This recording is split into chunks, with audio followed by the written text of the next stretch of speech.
కేంద్ర హోంశాఖ సహాయ మంత్రి బండి సంజయ్ కు భగవంతుడు మానసిక ప్రశాంతత కల్పించాలని కోరుతూ ఏపీలోని తిరుపతికి చెందిన 46 ఏళ్ల జాతీయవాది పెరుగు వెంకటేశ్వర్లు సైకిల్ యాత్ర చేపట్టారు. తిరుపతి అలిపిరి వద్ద గంగమ్మకు మొక్కులు చెల్లించుకుని శక్తి సంకల్ప యాత్ర పేరుతో గత నెల 25వ తేదీన సైకిల్ యాత్ర ప్రారంభించారు. తిరుపతి మీదుగా మొదలైన సైకిల్ యాత్ర ఒంటిమిట్ట, కడప, నంద్యాల, మైదుకూరు, కర్నూలు మీదుగా తెలంగాణలో అడుగుపెట్టారు.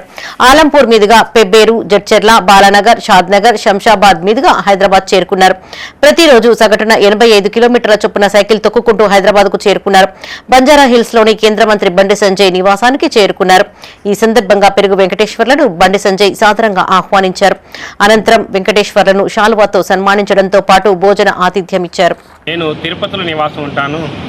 గత కొన్ని రోజులుగా దేశవ్యాప్తంగా జాతీయవాదుల మీద ఏదైతే నిందలు మోపుతున్నారో ఆ బాధకి తట్టుకోలేక ఒక జాతీయవాదిగా నేను సైకిల్ యాత్ర చేయాలని 25వ తేదీ ఉదయం అలిపిరి దగ్గర 101 టెంకాయ కొట్టి తిరుపతి నుంచి కరీంనగర్ దాకా బండి సంజయ్ అన్న వాళ్ళ కుటుంబం మానసిక ప్రశాంతత ఉండాలని, అదేవిధంగా తెలంగాణలో బీజేపీ ప్రభుత్వం వచ్చి మన బండి సంజయ్ అన్న తెలంగాణ ముఖ్యమంత్రి కావాలని తిరుపతి నుంచి కరీంనగర్ దాకా గ్రామ దేవతలు ఏదైతే పెద్ద పెద్ద దేవాలయాలు ఉన్నాయో అక్కడ పూజ చేపించి నేను ఈ సైకిల్ యాత్ర ప్రారంభించడం జరిగింది. ఈరోజు సోమవారం